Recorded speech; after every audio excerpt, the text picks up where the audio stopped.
chez Matika Songo TV, chaîne ya Nguya.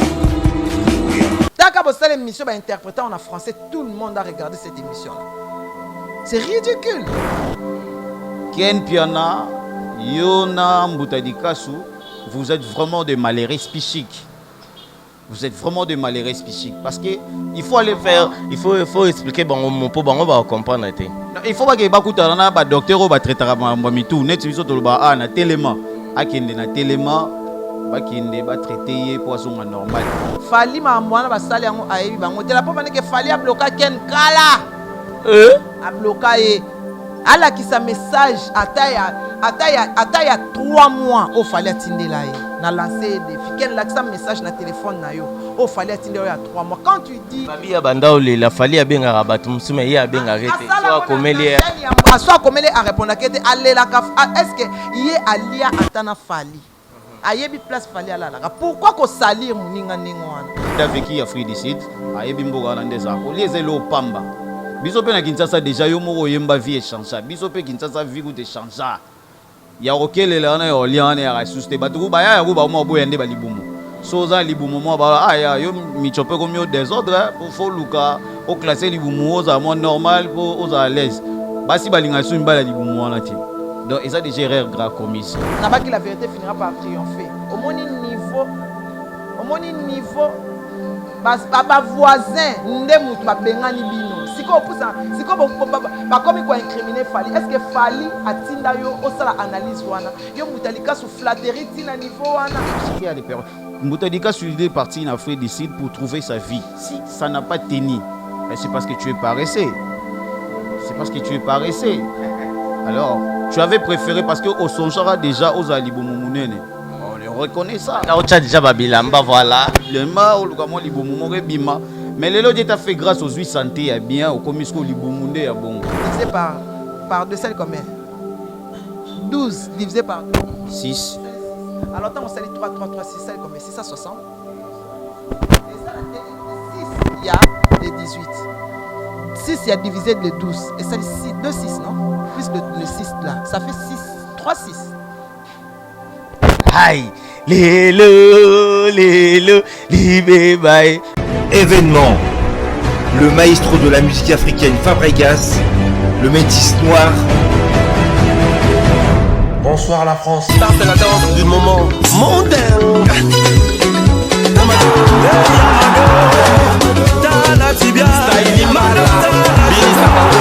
Après avoir conquis le continent africain, il s'attaque à la salle prestigieuse de double mixte à Lyon.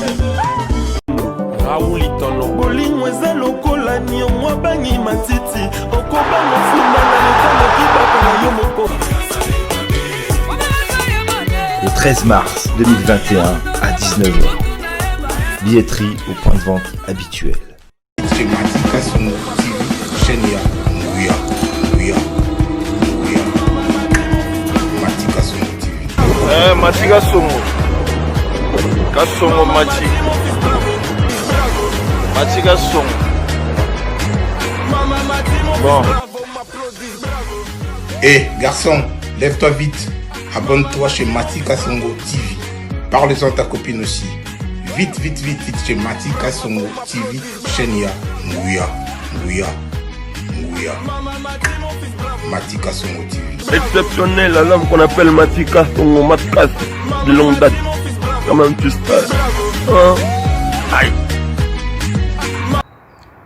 Bakoyanga noye tabata keto ba jaloux. Matika Songo. On a bato keto belé. Il y a des gens au balinga gite ozonga. Priya na bango Matika Songo kufa.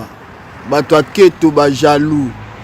Babi actualité à solo, makambo solo, ezongi en direct de Matika Songo. Is good bakoyanga noye ba jaloux Matika Songo. Zongi se lengi na internet.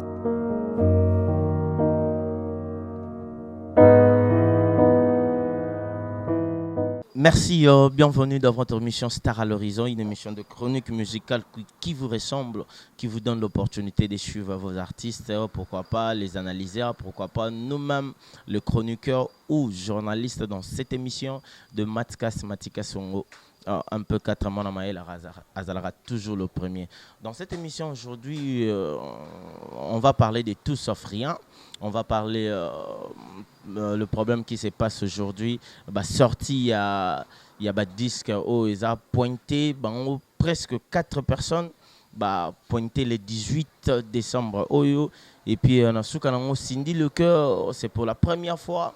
Moi si la musique anglaise a pointé P sortie officielle il y a Nzembo Nae où ils a Cindy Le Cœur bien c'est mesuré P quand même na musicien Mibali Mouchouchou.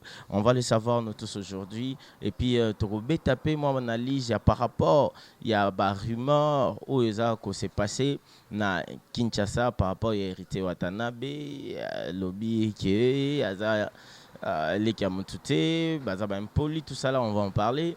Et puis on va parler aussi des Maniqués parce qu'elle est ici avec moi. On va en parler aussi d'elle dans l'émission au Torosso la News. Et puis côté Mbali, na Rock, mon ami Rock Matombi. On va en parler aussi avec lui. C'est sa première fois d'apparaître à la télé ou na YouTube na émission Matika Songo. Bon mais ça anaï parce que il est très intelligent. Aza na bamae les msuso et senga peto partager en haut na batu tout vraiment bien fait. Là, je dis big dédicace à mon ami Yannick Chimbombo, joyeux anniversaire. Bon anniversaire, les cadres de ces pays. Yannick Chimbombo Lisé. Merci à Bavon Mabanza. Merci aussi à Picho Pacha Sotalikon en Norvège. Picho Pacha Sotalikon en Norvège. Merim Baté, Didio Kamo de Birmingham, tous les Nakin. Emebi de Chortoroute. Je te salue aussi là où tu es. Et puis sans oublier, on vite à Papa na Chancel. On vite à Papa na Chancel. Je te salue, Binonio Sobolingara, Matika Songo. Mais sans plus tarder, avant d'évoluer, Coco Dema. Ndenge tolobaka na bango ke bali mutu angande wa bosan mukila ndenge za comme d'habitude baolia baomela baosepela na sima nango ba remercier Nzambe tala ndenge bali mutu angande wa bosan mukila bazulu fotika na bango Picho Pacha Sotali Konko na Norvège Totali Samokilver Esther Malonda Tolik. Événement, le maestro de la musique africaine Fabregas, le métis noir. Bonsoir la France. Ça c'est la danse du moment mondain.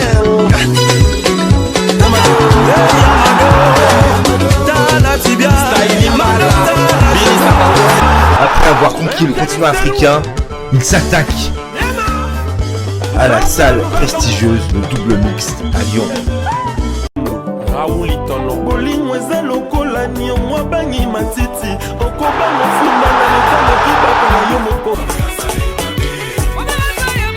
Le 13 mars 2021 à 19h. Billetterie au point de vente habituel. Merci, retour sur ce plateau de Matkas Matika Songo bébé. Là je dis big dédicace à Castro Massidi. Castro Massidi depuis Angleterre, je te salue là où tu es. Binonio Sobolinga Rangai, na ope balinga Rangate men Robanda comme d'habitude na loboko ya bon maman. Je dis déjà bonjour à Maniké John. Bonjour Matika Songo, je profite pour dire meilleurs vœux à tout le monde. Bientôt la Noël, bientôt bonne année, donc tu vas passer dans l'année 2021. Donc année 2020, c'est année vraiment na stress et belé, il y a eu la pandémie, maladie et qui en tout cas, merci Seigneur, obstacle belé, belé, mais comme dans les premiers cours ces années, j'ai dit meilleur vœux à Goretti Louvoiseau, meilleur vœux à Chimène Lopez, Chloé Kardashian de Bruxelles. Meilleur vœu à Djonga, Kolia Komela, Babi chez Djonga D, donc 15 rue Puy d'Ixmay, 94 350 Orly. À Paris, on a le 15 déjà, Bazo Fungola, Bazo déconfiné France. Donc, meilleur vœu à toute la famille Tolé, partout besoin meilleur vœu na bino na famille tuni mais famille Landou donc meilleur vœu à toute ma famille mes enfants mes petits enfants donc meilleur vœu à toi aussi Matika Songo merci na ningo benga na plateau na yo donc Merci, merveilleux aussi à Prince Babia, l'héritier du trône. Prince Babia, merveilleux à toi, mon fils. Et puis, merveilleux à Sugar Baby formidable depuis Canada. Moi, c'est Pembe Sugar Baby formidable. Merveilleux à toi, Rock. Merveilleux Nayo, bonjour. Merci apparemment, bonjour. En fait, et meilleurs vœux à tous les aimables fans de Matika Songo TV. Et puis, merveilleux à mon ami Yannick Tumbombo et à toute la famille Matombi, ma fille chérie Valeska Matombi et mon fils Jared Matombi. Ok, mes fils, je vous salue. Maniké, avant Tokotana sujet, suite au lobby, on a posé une question du 1er janvier jusqu'au jour de le 15 décembre. Quel était le bilan? Il y a Maniké.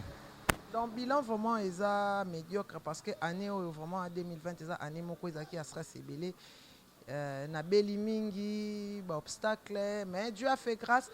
J'ai dit meilleur vers mon pasteur pour y aller de l'église Refidi mais à pasteur Damas Massi ça ne durait pas et à docteur Emile meilleur vœu aussi à Nandong à la fille du roi ma fille unique donc année est négatif ou positif? Bon bilan on le positif parce que souffle de vieux Ali. Il y a eu des obstacles, il y a eu des maladies, mais souffle de vie, Ezali quand même. Non, le baiser positif parce que nous avons envie. Pour son habit négatif, ils vont battre bakoufi baolbani. Donc, ils ont positif parce que nous avons envie. Oyo, na koki ko sa en 2020, na 2021 on rattrape ngo. Voilà. Ça bitumbo bundi ebele mingi na 2021 par rapport à la carrière ndingo bandene internet.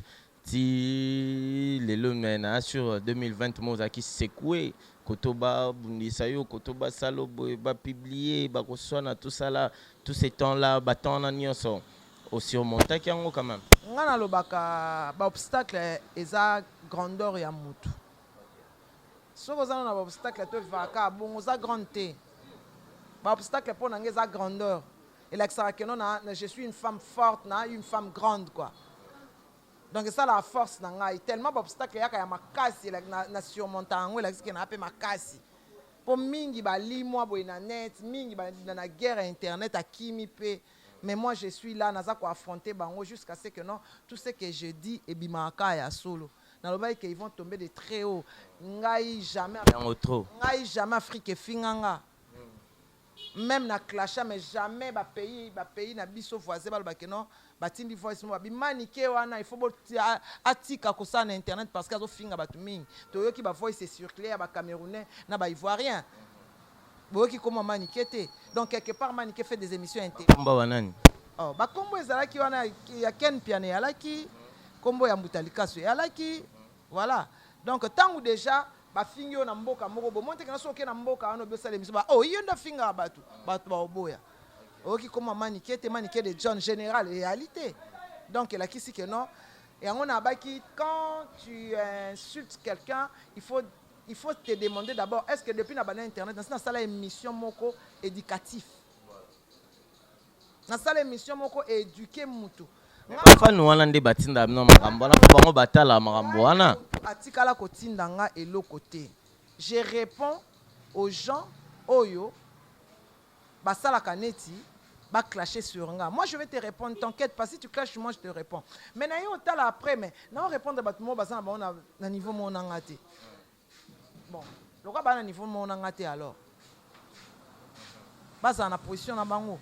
L'essentiel que non, na 2020, je suis arrangé que non, na internet, j'ai pris le temps de clasher sur les gens.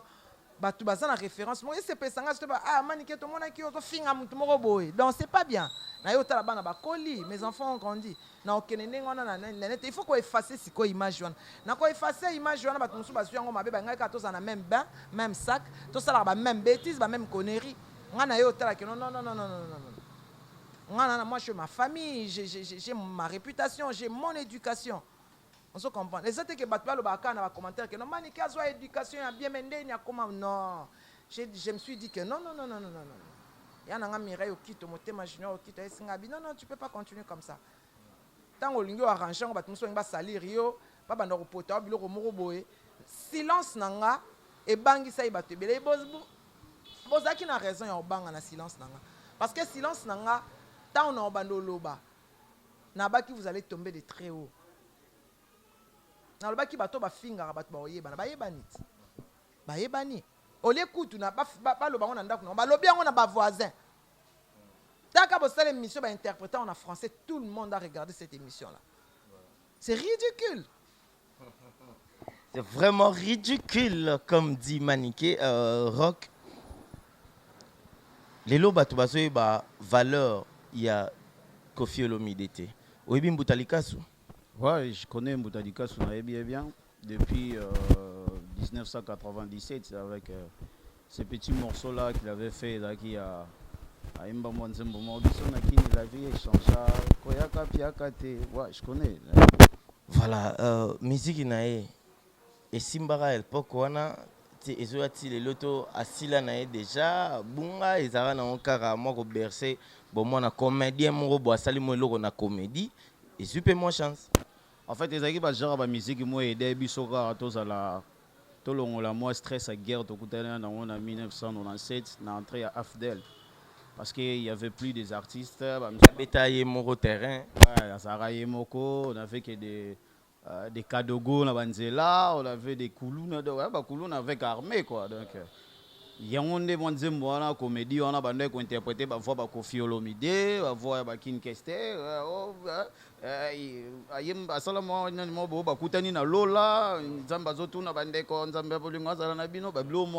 ça nous a aidé à l'époque. Mais c'était pas vraiment album c'est déjà oublié, ça a daté. Déjà oublié, mais aujourd'hui Mbutalikasu a commencé à la banalise.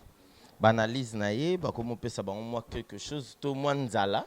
Habiter na penché na kota Maniké, a changa moi ka na bomaka exemple Youssoufa to na ndengening. Mbutalikasu basale analyse yena ken piana basale makam na bango balobi Fally Ipupa aleki Kofi Olomide. Ça c'est dit n'importe quoi. Même lui-même Fally Ipupa ce que ça avec si on peut supposer que Yende Mutatindaki c'est une erreur grave qu'il ne peut pas commettre ça. C'est vraiment une erreur. Kofi Olomide c'est son papa. Donc moi on a des joueurs à Gatanda Kwazo Tinda Batolibanda Bayaba menacé papa Naeba Finga Eba Bundisaye. Ce n'est pas un bon enfant. C'est un démon né dans une famille. Donc étant Obima la Zobimande pour Aboma papa Nae. Donc il n'est pas aimable. Tu vois, c'est une erreur grave. Alors ce qu'ils ont Fally doit revenir à ces deux personnes-là, Ken Piana et puis Mbutalikasu. Oui, Sabango que non, ce que vous avez fait, c'est une erreur grave. Vous devez passer encore à la télé, vous esquisez. Okay. Vous esquisez, présentez vos esquisses. N'a bêtises, ce sont des bêtises que vous avez connues. Mbutalikasu, tu as passé toute ta vie en Afrique du Sud. Depuis 1997. Au Kipoto na façon au Kimino guerre il y a Congo-Brazzaville. C'est un expulsé si je peux comprendre bien. C'est un expulsé de Brazzaville. Il y a guerre, il y a Lissoubana. Nassasou. Ils ont été accueillis par Kabila les pères. Bayamba bango, bayembinga na yebi batebele dota bango badembasenga biso bakotsa bango na ba famille de façon que bazala abrité quoi, bazangelo place à vandate. Alors c'était à l'époque Mbutalikasu est parti en Afrique du Sud pour trouver sa vie. Si ça n'a pas tenu, c'est parce que tu es paresseux. C'est parce que tu es paresseux. Alors tu avais préféré parce que au Sonchara déjà aux Aliboumounene. On le reconnaît ça. Là, tu as déjà Babilamba, voilà. Mais le lot t'a fait grâce aux 8 santé bien, au comisco Liboumounde à bon. Alors il faut revenir à toi. Il ne faut pas y avoir Luka, au sala base, il y a qu'au fin à Moutoyo, à quoi beaucoup là, au Magoza Mukolo. Tu es déjà âgé, oui, tu es parent, tu as des enfants, tu as tes connaissances, mais Kofi Olomide va te prendre en charge. Il peut même changer ta vie. Aujourd'hui même, il change ta vie. Pour changer, tu peux parce qu'il y a pas mal de comédiens aujourd'hui, on ne parlera plus de toi. On parle aujourd'hui de...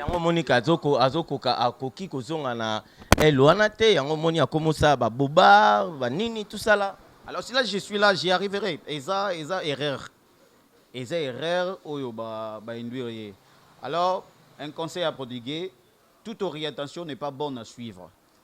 Parce que quand quelqu'un te conseille au ça les lots au moboué, à qui tu es, ou quelles sont des potentialités que tu gardes ou tu dégages. Mais ce comique comme ça, mon imani qui on a posé, on a bien foufinga y yeba que muto on a comique désorienté you. A omotinduna di bungi, ndenge to lobaka na lingala na libulu. Ken piana yona mbuta di kasu, vous êtes vraiment des malheureux psychiques. Vous êtes vraiment des malheureux psychiques parce que il faut aller faire, il faut expliquer mon pot bango va comprendre été. Il faut pas que bakuta na ba docteur ba traiter ba mitou net biso to ba na téléma akende na téléma ba kende ba traiter poisson normal et puis tu dois vraiment présenter tes esquisses. Kofi Olomide, il a été connu avant que toi-même tu sois Mbuta Dikasu. Peut-être avant que tu sois né. Kofi Olomide a été connu. Et quand on l'appelle Olomide, c'est parce que Papa Wemba, tant que Bazalara Bangonyoso, Olomide veut dire que l'homme des idées. C'est ça la provenance du nom là. Oui, Olomide, c'est-à-dire l'homme des idées. C'est Papa Wemba et le King Kester, attribué à Kofi. Parce que Moutayaka a fait idée bien, il est intello, les Bazagina Baninga Nae. Ma génération va comprendre que celui-là, il est très intelligent parmi nous, mais il faut tout avantager, tout ça là. Ça attribution on a l'homme des idées le Kofi Olomide. Donc Kofi l'homme des idées. Alors Mbuta Dikasu libumuana ozoki on Afrique du Sud. Au lieu Matika Songo il a vécu à Afrique du Sud à Ebimboga landesa. Au lieu zelo pamba. Biso pe na Kinshasa déjà yo moko yemba vie échange. Biso pe Kinshasa vie goût échange. Ya okele la na yo liane ya suste batuku ba ya ko ba mo boyende ba libumu. Soza libumu ba ya yo michope comme yo désordre pour faut luka au classer libumu aux amont normal pour aux à l'aise. Basi balinga su mbala libumu wana ti. Donc ils ont des erreurs graves commises. Luko ça la taille aux onga normal. OK, nacho pause pour to aussi sanya sauter pour ba idée zo kende ka belé manike John mama na prince na anandonga. Tant yoki ba analyse wana. Et tant que Yopé, aux amutu moko, au sala rapé analyse ya batu. Et ça la kyondeni. Et ça là il a bientôt parce que ndenge zawana rectification ça fallait d'abord ayebi mamwana te. Nazala naza na lo bakeno na toya ba volontaire na est victime na yebi nde fallait fonctionner. Fallait mamwana ba sali yango ayebi bango te la pauvre que fallait bloquer ken kala. A bloquer ala qui sa message ataya 3 mois au fallait atteindre là na lancer des défis ken la sa message na téléphone na yo au fallait atteindre ya 3 mois quand tu dis babi ya banda ole la fallait abenga rabatu musume ya abenga rete soit komele a répondre que aller la est-ce que yé alia atana fali ayebi place fali ala la pourquoi ko salir muninga ningwana pourquoi zolinga abebi ndenge sikoyo ba salir fali na kombo ya fali ba fingi Kofi Olomide fali e sali fali est ridiculisé et loko bango balinga kinde yango wana omoni loko ngana kimela ki bango tangu to bani ko sabara nga bo tika biloko oyo mo biloko oyo to protéger leader te et puis na kati ya ba warrior eza état d'esprit warrior za mutu te mutu moko boaza warrior bokelo ba manike ba warrior ba lobby warrior nini alo ba sa sola na fali azate to za ba fan ya fali. Et puis na kati ya ba warrior ba infiltrer ba koti o ba kumisa fali te ba ye ko détruire ba ye ko diviser ba ye penza but na bango eza lokwa ba warrior ba yebi bango te ba warrior eza baza na Brésil baza na États-Unis baza partout to s'infiltrer to koti na réseaux sociaux to déstabiliser artiste na minute oyo tala ba voice nenge circuler que un ivoirien akoma aloba que non to ko déstabiliser ba lien nyonso ya fali balinga ki sala mabongo est-ce que va protéger artiste to ko exposer c'est bien même ko couler voilà vous comprenez et ça tala eza eloko basali wana ko na lobaka ngo déjà ngabi omoni ba émission oyo ça na lingala mko ba interpréter en français au créer problème et pas kombo ya falinde et tombwama tika ko finga batu na kombo ya fali yo finga ngai otie kombo ya fali batu ba kotala ba guerre ya fali o nga na bunda batu ba moko ba oyino baza mais mani ke ka wana banda kumisa fali yango kande batu ba ofinga chaîne wana finga aka batu olamuki boyebu voilà obandi ko finga batu C'est bon devoir na émission na mon boy nze momo ezo mamba sa longo promotion nze mon petit lelope ezo kanté ba sali pe so yemba yango bo salite ata azwa micro na abando yemba nzembo afali na nino bozo sala promotion ya artiste te donc boye chaîne na yo oyende ko déstabiliser artiste na minutes oyo kombo ya fali etomba mi likolo OK yo na fali kutu oyebi ndenge fali aloba na émission bisoke konteka ya mafinga na ko bengana bango aloba yango clair à partir ya émission wana na monake aigle ndenge zana ayebi makambu bango basala kate iye ken so azana besoin o mona répondre au lelo no so azana point nini soki o muto epembe no bangana o meme pas fali yo mo ku te pas fali dans un espace te wana considération te ba considéra kayo te ngana biso la kisa na ptala kana pesi o 3 mois la kisa conversation yo so na fali il y a 3 mois ozana ngoti na yebi ndaku bien ngana lo bango clair na yebi ndaku bien tangu yo osali analyse na mbutali kaso o promettre que o meme pas fali so fali sans répétition meme le na répétition moya boya oyamba mutu ezate après tangu boye bo sali analyse bo fingi batu ekena mutu afali bo monte que na bo komi ko détruire ce ko fali yango et comme ce ko fali mutatinda est-ce que fali atinda abino finga aba la kisa conversation oyo yo sona fali atindi yo finga mututel loba na mututel ken pila pona nini oye ko déstabiliser fali pona nini na bino batu bochaka ba commentaire bo moni en plaire ya makamnenge komi album esobi makalate tokos de obisos to bandi ko zelango tozo en plein sortie album vous commencez à déstabiliser on a déstabilisé l'artiste. Oyebi combien de batu ba des Zara sukuna te balongola yo esalo pasi po ani so ba déstabiliser nga itenga mutaponga mutopexana tanga kuma fali noko yemoko na nga ko lo bana ngapena mani ketika otanga kuma fali ya yeba fali avanga toni pona tanga na kuma fali na swaki papier pa nani bala kisa papier na signa na tanga kombo noko na lobela orchestre noko parce que noko na jonanga bazalaka ba massa oya ngai pona tika otanga kuma fali moko oloba te moi c'est babe na pelmani ke kotanga suko mona ngate la lingi to loba makamna nga na loba yango kutu tango papa idea loba na tanga kuma fati na bango il faut noko emu muta loba nga mutu to loba nga makamu nyoso na loba ki yango esalamis siko to où allons-nous na victime où allons-nous OK poto o sali o tenga na ke poto ke Bercy ala kisangai interview asala ki na fali na Bercy soit disant fali mutatinda ka finga ba totika ko tia fali na makambo na fali ayebi yango te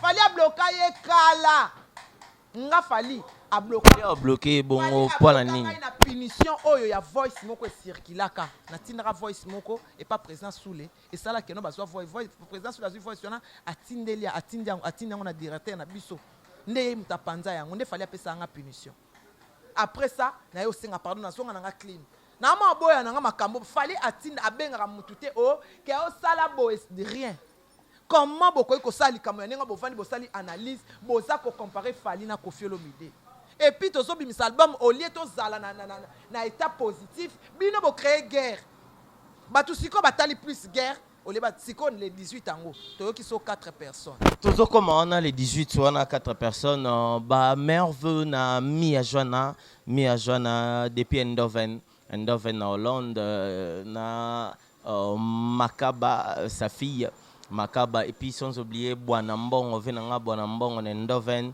ay mtambongo aza masa na ote quoi Michel Mbongo allemand de Bundes passeport rouge mawa mais li solo moko pe boye betama boboya kolobango batambusa par-ci par-là que fali mutamemaka ken na poto entre tes abongote ils appellent sous les pétés après ça rambongo na ye France mutandimaka ke ba mema na poto terra France temai abi akendaka na ndenge na ye après ça rambongo mais akendaka na compte ngana so to sali cop to zaka biso mbale to sali cop ke non OK nanga braza na OK nanga braza wana na pesa yo mbongo soki monta ya mbongo wana bato ayebi yango seki ngam na se plaindre ke matia mutu na ngai ndenge nini fala me manga braza asengi nga mbongo ba makambo wana tamba sala ka mutu azalaka te soki lelo bamakambo ekoma kobimaka na ote akendaka poto bafute visa wana azwela apesa kutu $2500 bobo c'est que ye mutu asala ye mutu bamema ye nde mutu abeta lisolo pour comprendre niveau garçon na sa songi il faut bafungola misu ata sule kauka fungola misu bozofana mutu moko oyo azolia azofula aza kolia azofula soki lisolo tobeti ngai na yo ebimi vérité c'est que ngai to ye mutu abimisi lisolo ozomona ye mo mutu aloba bamema ye na poto tanga belela yango ayoka bato bayokaka ese tan basala makambo nga nazalaka nga basekanga ti basekanga mais lelo oyo ntango bamakambo bajournaliste ebimi aloba yango partout nga nakenda poto na ndenge na nga aloba yango ese tan bakenda makambo poto nga nazalaka mpo mona mutu bilobaloba eleka te nyonso ozosala nyonso ozoloba si yo nga nalobaka bato oyo ofandaka na bango baprésident soule bafiston coloqué bafergani ce sont des intellectuels bayebi ki oyo likambo oyo ndenge elobameli alobaki yango azolinga bombama na se ya wario eza état d'esprit eza mutu te ke oya okonza omanike olobi nga so likambo ezali nalobaka clair nga na victime babi nga na mutu apolele so likambo eza na se plaignaka même pas président soule na tinda voice na se plaindre na mo likambo boye esali boye nakenda kotonga te parce que ntango naoki otonga mutu wana ozoma aloba na nga akomema yango na ndenge mosusu ekokoma kaka parce que na mokili oyo mutu aopimelo mbongo aopimelo fufu aopimelo news te. Merci beaucoup aropimelo news te ndenge ezalaka oui eza na basekret mosusu nalobaka ezalaka confidentiel. Cela veut dire que tu vas mourir avec ça, tu meurs avec ça ebimi pete mais lelo ekoma tosololi Oli ata muto betelaki abimisa mais yo moko ke so bimisa donc c'est que quelque part faut bien réfléchir wana on a pesi ba meilleur venanga et pas ya aimer boube bilanga loso babura ngona mukolo moko te hérité minimbu na pesi mbote nanga lisusu na maman nana kasongo Nadine Kaskas ma maman Magisa bana ma tante maman Juju Inana Fofiani Nana bino nyonso bolingaka ngai na pesi bino mbote bayaki awa oyo te émission maniki asalaki na Matika Songo maniki afinga efali na isomba bimisa video eza te émission maniki asalaki na Mike Lokamba maniki afinga efali bimisa video eza te place na finga efali eza te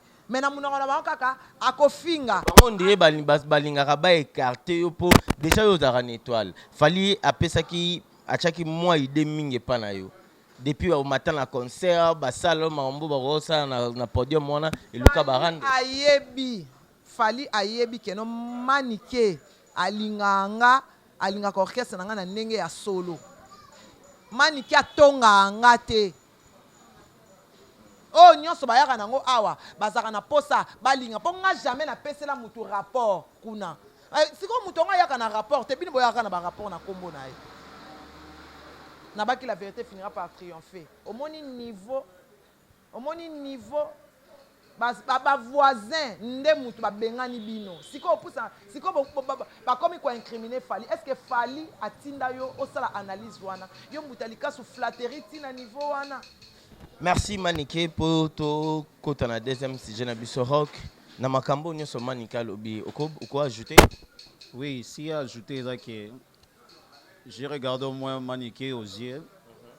J'ai vu qu'il a vraiment des larmes au bout de ses yeux. Donc, il a exprimé ce qui est vrai, quoi. Parce que ça se sent quand la personne il exprime la vérité. Donc, Ken Piana, Nambuta Dikasu, comme jadis, ils ont des problèmes psychiques. Baza batumo foba qui est na téléma, ba traiter bango, ba bikisa. Pour son Maniké lobi que non. Que Ken Piana a prouvé 3 mois avant conversation avec Aigle, na Fali Poupa. Ce qui vraiment a contact direct avec Fali Poupa, qui le prouve. Mais ce qu'on prouve, c'est-à-dire yende mutazo lukasa la babiloko to mo na ngwe sala na ba FCC, na ba PPRD, na ba MLC, donc il peut faire plaisir au roi quoi. Amona ki nazarana combattant moko boaza na bundela biso asala ka boya sara Ok, tu commences à délirer au BBC Valère et Fally Ipupa, au BBC crédibilité naé à l'extérieur parce qu'il est plus aimé à l'extérieur qu'au Congo. Moi j'ai un cousin à Brazzaville, il a dit que pour na bango Fally Ipupa à 242. Mais Fally Ipupa n'est pas 242, il est de 243. Mais yo Mboutadika, si tu es 242, tu es 243. Je te connais, naébi histoire non d'ambo. Naébi, je connais pas trop, mais tu es ta mère, ta famille maternelle, c'est de l'Est, tu es de 242. Donc, ceux qui ont 8 ans au fin en Kofi, on peut au moins comprendre parce que ils ont jalousie, tu vois, tu es malheureux, tu n'as rien et ça. Mais yo ken bien tu es. Pas discuter na baroga que ko discuter oui na baroga, badudu kopa.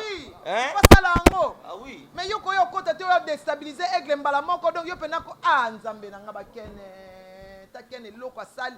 Yo bene loko sali na invité. Na invité. Merci beaucoup à Yebite Rock Banda aussi, ça peut te chiter. Oui, donc Ken Piana, il faut aussi un pardon. Pardon, il faut aussi un mingi à l'étranger. Tu vois, c'est parce que plus à l'étranger. Pour bizarre, tu as vu des choses on est impoli. Aux ans impoli, tu t'exprimes pas bien, tu sais pas comment t'exprimer. Au ça banalise à bien tu n'as pas assez de fans comme Matika Songo. Sa chaîne, la chaîne est plus aimable. YouTube, surtout, vous les connaissez, vous les maîtrisez aussi. Il est le pionnier aussi. Il y a YouTube, le boyer bien haut. Alors, ça là, t'es fort, il y a Luko, comment il évolue pour nga penazala. Aigle le lo bo bi misae, bo mo sala ke a revenir na banzembo o yemo kwa yemba. Nzembo lo la jaloux. Tant déjà yembi nzembo lo la jaloux. Bino sigo bo sale lo kwa boye. Qui sort les jaloux? Et qui même Zomo te ko bi misa jaloux nde aigle. Ok, aigle ani jaloux te. Ok, yonde mutoza jaloux parce que zomo noza na placité. Parce que pour la jaloux, pour au traiter muninga jaloux, faut yomoko ozala jaloux. Au bandanon ko ça parce que un jaloux c'est il y a beaucoup de détails à donner sur un jaloux. Jaloux aza mutoyo, azara na complexe et infériorité, azara na complexe et supériorité. Jaloux ona jaloux aza muto asa kamparaka na eloko moko alingaka te espace mususu baninga bazwa yango. Il regarde comme ça, il dit ah tozana e chaîne moko mannequin, tozana place moko to travailler pour na être victime, muto so na tike l'espace. Aliangai. Alors il faut nous créer ba bizarre moko boye pour akende. Au contraire quand tu le mets à côté, ba na côté on ozo chana ba tumsusu bazo benda e pour ba l'exercer sous à côté.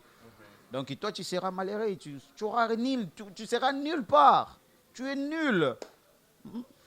Merci beaucoup, je pense que vous avez compris. Manika Lobara et Loromo Boya, Auto Loban, vous avez moni dans ce complexe d'infériorité. Il se sent toujours inférieur. Même à Taboké, à Pia Zaka inférieur. Mais pourquoi il Zaka inférieur? Même toi, où tu fingas au lobby, comment ça qu'il n'est pas. Il se sent inférieur. Donc, azana complexe d'infériorité na niveau moko ezalaraté. Ok, ne robeta lisolo ba kenonga na fansa kiyo, to teka jeep na yo. To teka nga mwasi no tie, ndeko no tie. Na babiloko mo oyo ko mutu baso atali aseki abi mais ce type là, il est malade. Il est malade. Jalousie na yo kononga na sali na chaîne na yo moko na kata chaîne na yo na leki yo na gaz. Na chaîne na yo nga de star ya chaîne na yo. Otikala ko yamba misien moko te. Ngam na yambela ba musicien okoka te yo ba questionner ça la mais pour raconter histoire ya musicien on la ki sa ba œuvre na oyebi koloba te Fabre a témoin to que non c'est l'émission na Fabre o poser ba question moko trop banal a comme plus ko s'attacher na nga so émission les so qui émission elle qui bien c'est que ngai na yo to na plateau que n'est pas Adolphe akumisanga apesanga non akabela nga na mbongo ne créer ba problème na nzela o ba pesi ngai parce que na salle émission bien. Oh, par rapport à quoi? Je suis plus intelligente que toi. J'ai eu le temps de t'écouter. Nayo, na mongol, nayo, alors à chou, nayo qui bino ma classe.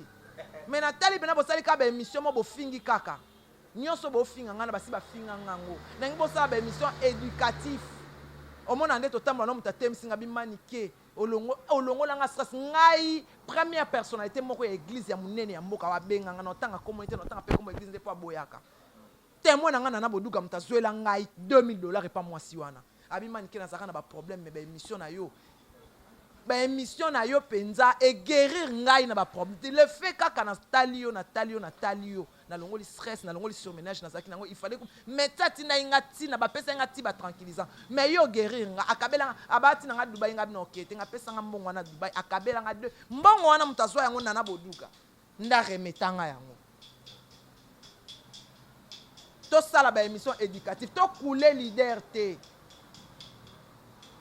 Tant yo zo sala mabe komba fali ezo tombwama.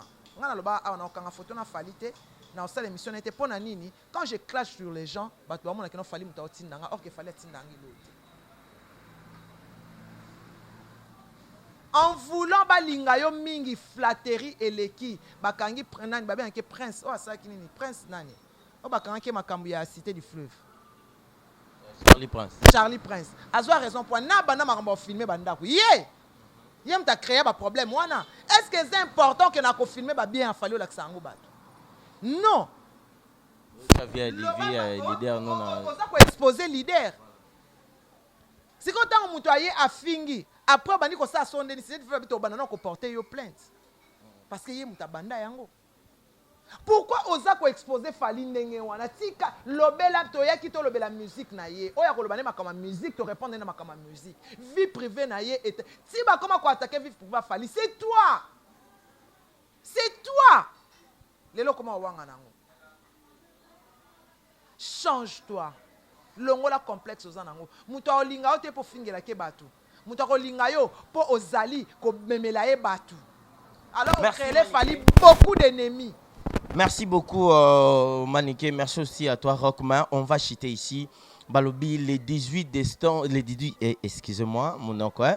Les 18 décembre eza Bendabika o Chetuchi.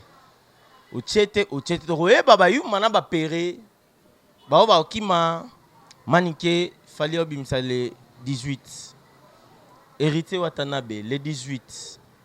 Cindy Lecoeur les 18. Ferregola les 18, mais Ferregola Yokio Ndira Kimi les 18, aye les 16. Naba, publication nyonso anato, ba sortir album nyonso aneko bima.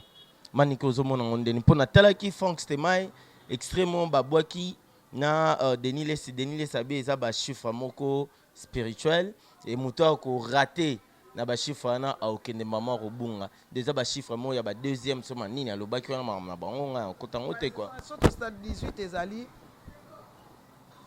1 na 8 1 na 8 so sala ngo eza 9 so tourna ngo eza ni Zana pause. OK, explication Maniké. Ouais, j'ai bien suivi explication na pardon. Pour les 18 ans, et non les chiffres. En fait, les chiffres, ça dépend des tendances. Hein?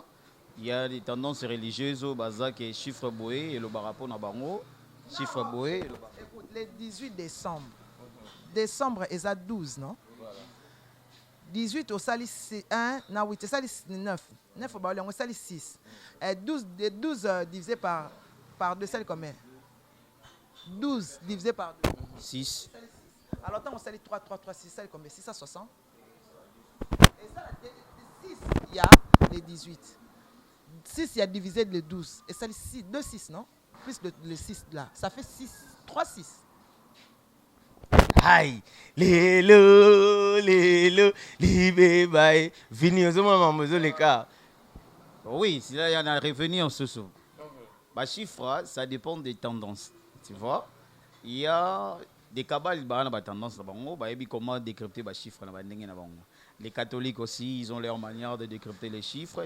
Qu'est-ce que tu tiens quand tu as les pots, biso tu as les man. Tu as des chiffres, tu as biso. Bon, je ne sais pas vraiment décrypter belé parce que na bandoule on a mutu pas dans la tendance na ndoule. Mais moi je peux seulement revenir dans l'histoire na empire, il y a japonais, chinois, romains, bazaki na conquête moko babande ko sala ya armée, il y a force armée. Donc ceux qui armée net ya RDC za makasi ayoki ke armée moko boye bimi na Tchad eza makasi armée moko boye eza makasi bakotia journée moko boye oyo bango nyonso tu bakokutana babunda ntina suka oyo akobeta moninga aganye bitumba wana nyonso tu adomine continent mobimba akomi donc empereur quoi, il domine toutes les armées banemi na ye bango nyonso tu bakokima bakomi baesclave na ye. Alors moi je fais faire allusion à dans ces points, c'est-à-dire tant qu'il y a les 18 bango nyonso tu il fait face par rapport à leur force, vous comprenez, il fait face. C'est dangereux. C'est dangereux parce que c'est la musique profane. Surtout spirituellement, la musique profane, qu'est-ce que ça amène? C'est un danger aussi. Et ça, danger pour les journalistes, pour les bana, pour les membres belé. That's moko, le leader ya makasi ya mboka ba obimsa. L'album na date moko et puis aolinga cartonné et ça la succès. Que Dieu fait grâce. En tout cas les 18 wana, en tout cas prière ezalaka que non kimia ezala. Place union sur le téléchargement et salama ezala kimia. Qui n'y ait pas de mort, qui n'y ait pas de problème, qui n'y ait pas... Parce que toi, déjà, dans corona, ils ont dérangé. Et là, comme il y a ma bébé, c'est pas bien. Tu as nagé déjà, mon kilé nagé déjà, avant moi, il y a bien. En tout cas, Nzambe, le mot qu'on a eu, c'est les 18 wana. Moutou na moutou, azo part na ye, na moutou. Des athées que nos championnats, et ça dit que non, tous en a besoin de la musique qui est bien. Donc, tous à vraiment positif. Et ça la théo, c'est là qu'on a kandangaka, on a gagné. Et ça la bien. Toi, on a besoin peut-être aux artistes, toi, on a besoin de binonion pour concurrence. Nos concurrents sont à la loyale, merci. Ok, merci Rocco au Baxani. Oui, je peux revenir dans l'idée à mannequin. Les gars, ils supplié parce qu'ils ont la guerre n'a expliqué. Ils ont guerre, il y a la force armée. Mais il y a la sortie, il y a Cindy Leker pas pointé. Oui, il ne manquait pas aussi des empereurs qui remplacer Mibali na bango. Oui, Aza reine, papa nae Azaki roi, Koufi batike le pouvoir et a commis reine et puis Aza na armée nae Aza si nae. Expliquez biso ce qu'on a ndoulé. On a que na biso na bani expliquer biso na ndoulé. Pour revenir ce qu'on a raté ndoulé, c'est-à-dire Cindy Leker na minute s'il faut comprendre Cindy, elle prend déjà relève de Koffi Olomide. Donc, papa nae déjà, Koffi Olomide, c'est un déjà roi. Dans les commentaires, il y a une émission qui fan il avait expliqué. Pour lui, il appelle Koffi Olomide Double King. Donc, c'est-à-dire 2 fois roi. Tu vois, 2 fois roi. Donc, maintenant, les rois, ils voulaient laisser ses pouvoirs. Hein? Il y a un principauté dans minute, il a princesse, et laisse ça. Après, si relève na princesse. Et on dit princesse, il peut le rôle à yebi armée na ye. Car armée na bango isa armée ya makasi yepe. Atie armée na ye na bagarre. Atie babunda que le meilleur gagne. Voilà, que le meilleur gagne. On va finir cette émission ici. Merci Nabino Nyoso Botali Biso, Batutu Bosepeli Nabiso, O Nyoso Bolingara, Manike, Matikas, Rock. Oh bon, mais ça n'a mort au monde Rock Poto 600 moi Liloba il y a Souka pour une émission oyo. Ouais Liloba Soukeza c'est le déjà Jenny Massika na Paris, Mbote na pesi Christian Gole, Mbote na pesi Aristote Madia dia 100% Paris na pesi Mbote. Ouais, na go singara là-bas. Que tu aies plus de fans, fans ibaya non chez Matika Songo TV, et ça fréquence ou soit chaîne moro ya n'importe commenter, il n'accueille pas n'importe qui, il ne dit pas n'importe quoi. Azopé ça biloko azo passé biloko eza éthique, et zopé ça implique na connaissance na mitou ya batou. Et si on est là, c'est parce qu'il a compris que non, Maneke, Rock Matombi, il peut dire un petit rien de nouveau parce qu'il y a une chaîne naïe, il y a toujours de nouveau. Et puis il y aura aussi des rubriques. Il y aura pas mal de rubriques que Matika Songo TV et que les sous soient en avance. Alors s'il y a des dit, je donne toujours courage à toi et puis courage technique, staff technique Naomo Bimba, tes fans et puis tout le reste. Abonnez, s'abonner, toutes les connaissances pour faire le mieux na famille. S'il y a des dieux à saluer, je salue ma fille chérie Valeska Matumbi, mon fils aîné Jared Matumbi et le reste, salut. Merci beaucoup. Et le reste n'est rien. Avec le temps, Eroya Maniké, on va finir. Il y a ajouté. Bon, il y a ajouté seulement meilleur vœu à tout le monde. Tous à la vraiment la concurrence mon loyale. Je salue Kisinjora, meilleur vœu à Kisinjora et toute la famille Kouniko. Toute la famille Yumba, toute la famille. Donc, meilleur vœu à tous les Congolais, Congolaises, des Camerounais, des Guinéens, tout le monde qui aime Manic de John. Meilleur vœu, Nabino Nyonso. Donc, on est ensemble, on restera là. Je suis là. Et ça, c'est que nous sommes à la chaîne Moussousou. On a un produit à YouTube. On a YouTube à produire, on a un produit à YouTube. Donc, on a un bayaka, on a sali émission, on a un étibinoté. Donc, Tozali. Merci à toi aussi, Matika Songo. Donc, à la prochaine. Merci beaucoup. On est arrivé à la fin de cette émission. Merci à l'espace Kouyaka Songo chez Matika Songo. Bozo Mona Bilobo, Kolia, Masanga Malili, Biso Yarato, Batubabundi, Bapanti, Batable, Basali Bani Boete, Ezarabato classe, Bayara Bat Bayaka, Bamona Pemanike, Bakanga Bafoto, pour nous chaper mon place au Kanga Bafoto.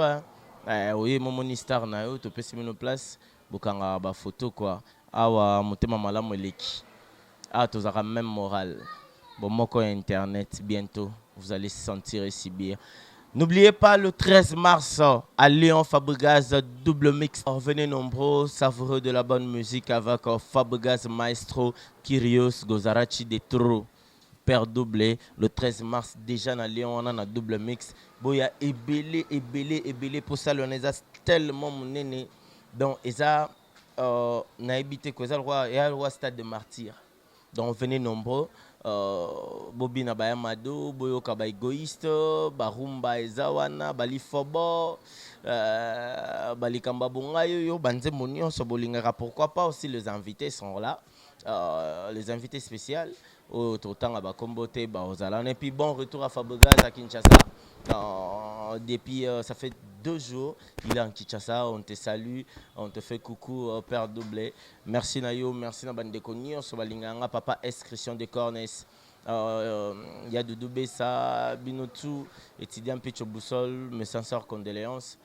Je serai là avec toi. Aïe. Événement. Le maestro de la musique africaine Fabregas, le métis noir. Bonsoir la France. Ça c'est la danse du moment mondain.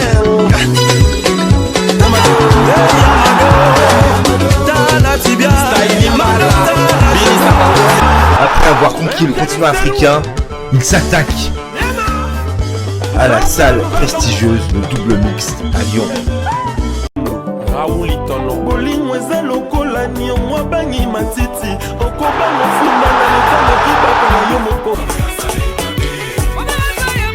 Le 13 mars 2021 à 19h. Billetterie au point de vente habituel. C'est Matika Songo TV, Chenia, Nguya. Matika Songo TV. Matika Songo. Kasongo Matika Songo. Bon. Garçon, lève-toi vite. Abonne-toi chez Matika Songo TV. Parle-en à ta copine aussi. Vite chez Matika Songo TV. Chenia, Nguya. Matika Songo TV. Exceptionnel, la lame qu'on appelle Matika Songo Matkas de longue date. Quand même tu sais. Aïe. Bakoyanga noa eta batake to ba jaloux. Matika Songo. On a battu quelques belés. Il y a des gens au balinga qui te ozonga. Priya na bango Matika Songo akufa. Battu keto ba jaloux. Babi actualité à solo, makambo solo, ezongi en direct de Matika Songo. Is good. Bakoyanga noa e ba jaloux Matika Songo. Zongi se lengi na internet.